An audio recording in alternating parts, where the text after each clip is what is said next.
Hai teman-teman, kembali lagi sama aku Pupu. Di video kali ini, seperti biasa, pada malam Jumat, aku bakal membahas hal-hal yang berbau mistis atau berbau horor. Pada kesempatan kali ini, aku bakal menceritakan creepypasta atau cerita-cerita pendek yang membuat kita berpikir berkali-kali untuk memecahkan maksud dari cerita ini apa, maksud dari cerita itu apa. Tanpa lama-lama, kita langsung saja ke videonya.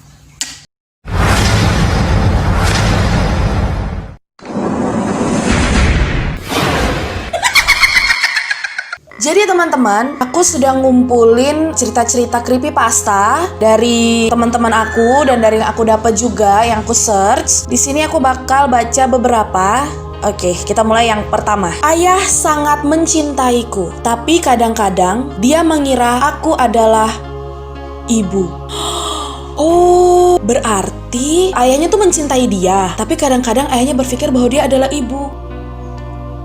Selanjutnya, aku berlinang air mata ketika melihat kematian gadis yang menjadi cinta dalam hidupku saat tubuhnya terjatuh dari jurang. Semua ini tak akan terjadi jika dia mengatakan iya.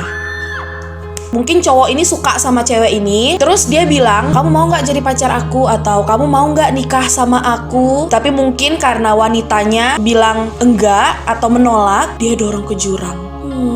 Serem banget sih. Selanjutnya, nenekku meninggal saat melahirkan ibuku yang meninggal saat melahirkan aku. Saat aku mulai kehilangan kesadaran, aku berharap semoga bayiku adalah laki-laki.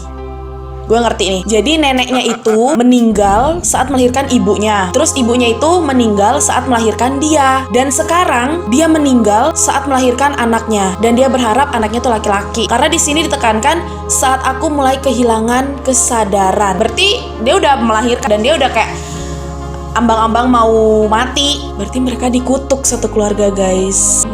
Selanjutnya, aku adalah anak tunggal. Aku adalah satu-satunya anak yang menjadi harapan terbesar bagi orang tuaku. Sebab aku anak tunggal. Aku sangat berambisi memiliki rumah pribadi untuk kedua orang tuaku kelak. Di pertengahan waktu, orang tuaku harus pergi untuk selamanya. Aku pikir itu adalah pilihan tercepat dan tertepat yang dapat dilakukan seorang anak tunggal. Sebagai seorang anak tunggal, sekarang ambisiku telah terwujud.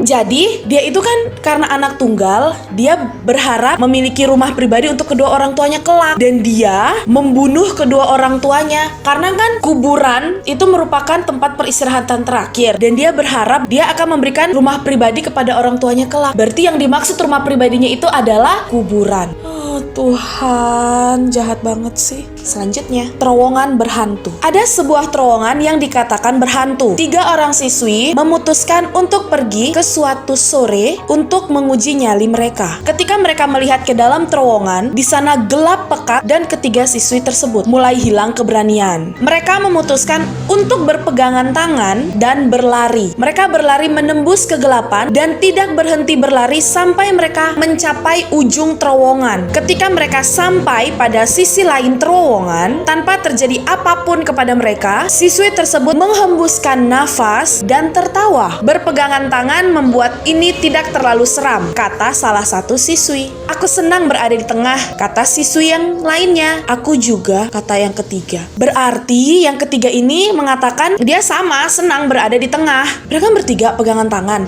Berarti di sebelahnya itu ada yang pegang tangannya lagi. Oh my god. Selanjutnya, Mama, sekarang adek sudah bersih, kata anak perempuanku yang berumur 8 tahun dengan senyum di wajahnya. Aku berlari secepat mungkin ke atas, mendengar suara yang keras dari mesin cuci.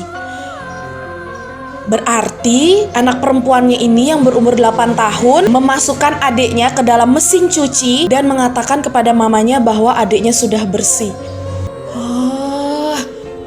Selanjutnya, aku selalu mengira kalau istriku akan menjadi orang yang akan memegang tanganku di saat terakhirku. Aku tidak pernah mengira bahwa dia akan memegang pisau juga. Wait.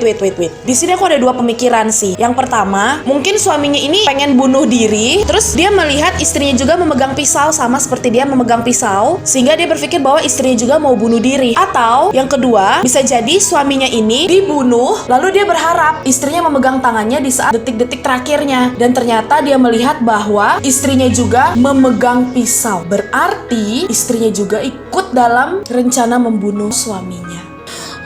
Serem banget guys. Atau ada yang beranggapan lain? Bisa komen di bawah. Selanjutnya, kami bermain petak umpet dan aku memutuskan untuk bersembunyi di dalam kulkas tua yang teronggok ini. Mereka takkan pernah menemukanku di sini. Oh, aku ngerti. Kulkas tua. Kalian bayangin gak sih dulu kulkas itu gak bisa dibuka dari luar. Gak bisa dibuka dari dalam. Jadi hanya bisa terbuka dari luar. Berarti dia selamanya dong dalam kulkas itu. Mati dong.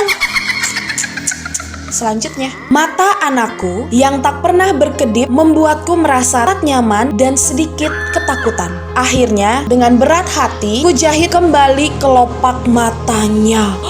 Ku jahit kembali kelopak matanya. Berarti dia, oh my god, dia sudah menjahit kelopak mata anaknya. Lalu karena dia kasihan, dia membuka lagi jahitannya. Namun karena dia merasa anaknya tidak pernah berkedip melihatnya dan membuat dia takut, terpaksa dia harus menjahit kembali. Kalian bisa bayangin gak sih kayak mata udah dijahit gitu ya, terus dibuka, itu bayangin sakitnya kayak gimana, darahnya kayak gimana, terus harus dijahit lagi. Ini mamanya bener-bener gila sih menurut gue, bener. Atau ada pendapat lain? Komen di bawah. Selanjutnya, walaupun kadang menyebalkan, namun aku sangat bersyukur memiliki saudara kembar identik. Setelah aku membersihkan pisau berlumuran darah ini dan menyingkirkan mayatnya dari rumah baruku, aku yakin suami dan anak-anaknya takkan pernah tahu perbedaan kami. Jadi dia tuh punya saudara kembar A dengan B. Mereka tuh kembar identik gitu. Terus si B ini udah nikah, udah punya anak, udah punya suami. Mungkin si A ini dia menyukai suami saudara kembarnya, yaitu si B. Dia terpaksa membunuh saudara kembarnya dan membuang mayatnya sehingga dia bisa hidup bersama dengan suami dan anak-anak saudara kembarnya. Dan dia yakin bahwa suami dan anak-anaknya tidak bakal tahu perbedaannya. Terus dari rumah baruku itu, oke, si B ini kan udah nikah gitu, udah pindah ke rumah barunya. Dan sekarang karena dia menggantikan posisi saudara kembarnya, ya dia menganggap itu rumahnya dia yang baru. Oh my god. Atau mungkin ada komentar yang lain, pendapat kalian yang lain, bisa komen di bawah. Selanjutnya, oke, ini yang terakhir, baby sister. Tadi baby sister menelpon aku, memintaku untuk memberitahukan kepadamu kalau dia membawa anak-anak ke rumah ibumu. Aku tidak menyewa baby sister buat hari ini. Oh, aku tahu. Ini ada dua kemungkinan sih ya. Jadi yang pertama itu, yang SMS ke aku ini memberitahu bahwa baby sister di rumahnya itu menelpon dirinya untuk memintanya memberitahukan kepada aku kalau dia membawa anak ke rumah ibuku.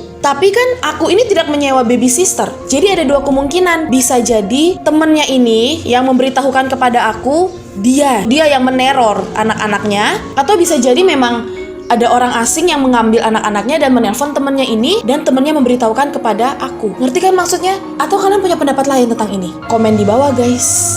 Oke teman-teman, tadi merupakan creepypasta yang sangat-sangat membuat pemikiran kita wow, gak bisa berpikir maksudnya dari pesan ini apa, yang membuat kita bertanya-tanya maksudnya itu apa. Dan bagi kalian, aku mau nanya sama kalian semua, dari semua creepypasta yang aku bacain tadi, yang mana menurut kalian paling serem, membikin kalian itu gak bisa mencerna apa maksud dari cerita ini? Oke teman-teman, itu video yang aku berikan kepada kalian untuk malam Jumat hari ini. Semoga kalian suka. Dan bagi kalian yang ingin aku membuat video apa lagi tentang cerita-cerita horor atau yang lainnya, bisa komen di bawah, karena aku gak sabar lagi untuk ketemu kalian semua. Jangan lupa di like, di komen, di subscribe, dan di share ke teman-teman kalian semua, agar aku semakin semangat membuat video selanjutnya. Sampai bertemu lagi nanti. Bye.